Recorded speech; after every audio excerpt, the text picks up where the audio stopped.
All right, here are the notes for 9-2. We're doing something different. We're away from compound inequalities for a minute. And now we're just doing absolute value equations. So any equation that contains an absolute value sign. So let's just look at this simple one here.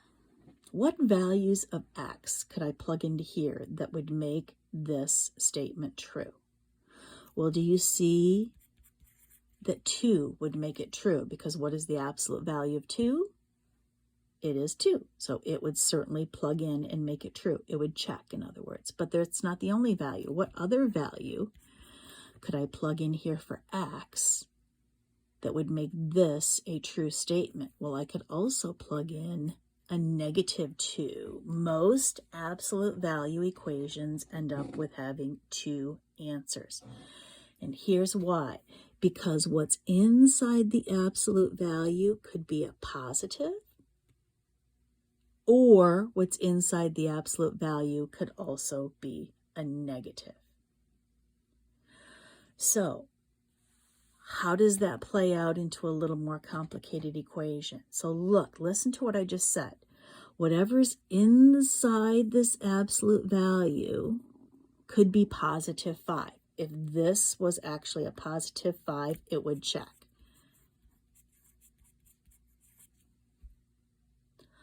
Also, what's inside the absolute value, if that was a -5, wouldn't it also check? Because when I took the absolute value, it would become positive.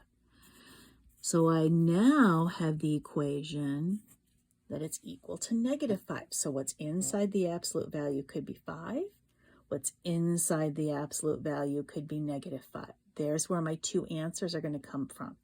So now I'm just going to solve these individually. So I'd subtract 2 and divide by 3. There's one of my solutions. Here I would subtract 2. It's going to give me -7. And if I divide this by 3, I'm going to get -7/3. And both of those solutions are solutions to that absolute value equation.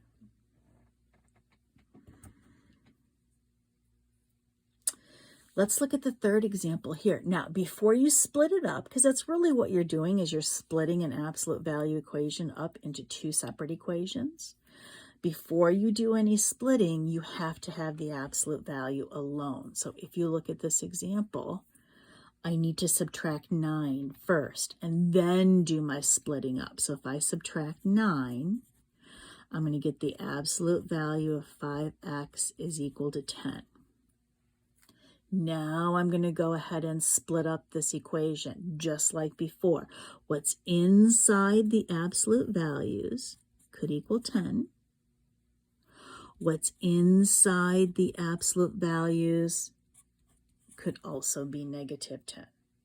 Because you could see if this was a 10, it would check. If this was a -10, it would also check because I'd take the absolute value and I would get the right answer. So here I would divide by -2, or I'm sorry, divide by -5 to give me -2. And here I'd divide by -5 to get me a +2.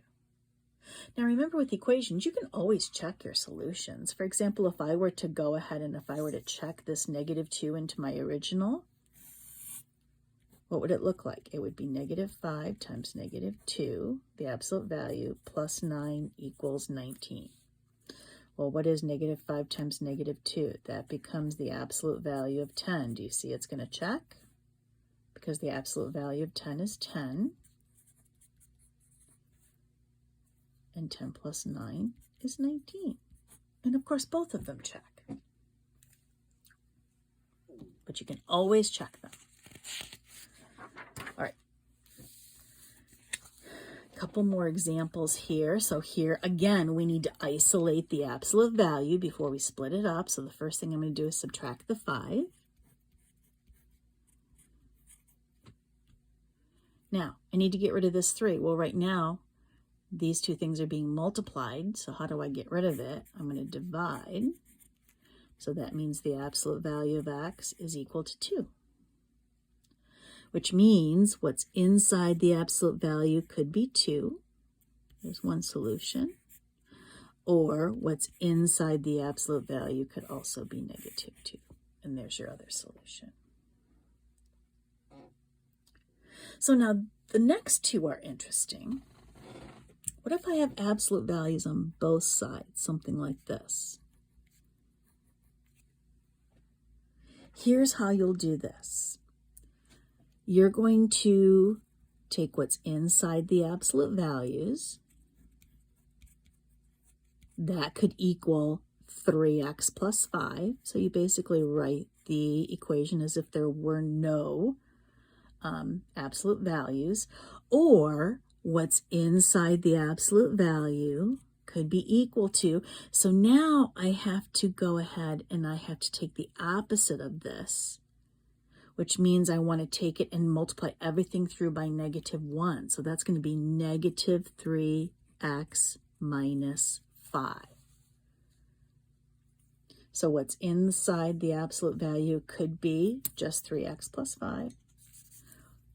Also, what's inside the absolute value could be the opposite of this, and the opposite of this would be negative 3x minus 5. Make sure you multiply everything through by -1. And now we're again just going to solve. So if I subtract 3x, I'm going to get x minus 5 equals 5, and add 5. One of my solutions is 10. This one I'm going to add 3x to both sides. So I get x minus 5 equals -5. And then when I add 5, I get 0 for my other solution. And again, you could still check these. Let's just quickly check one of them. Let's go ahead and let's check the 10. So if I go up into my original equation,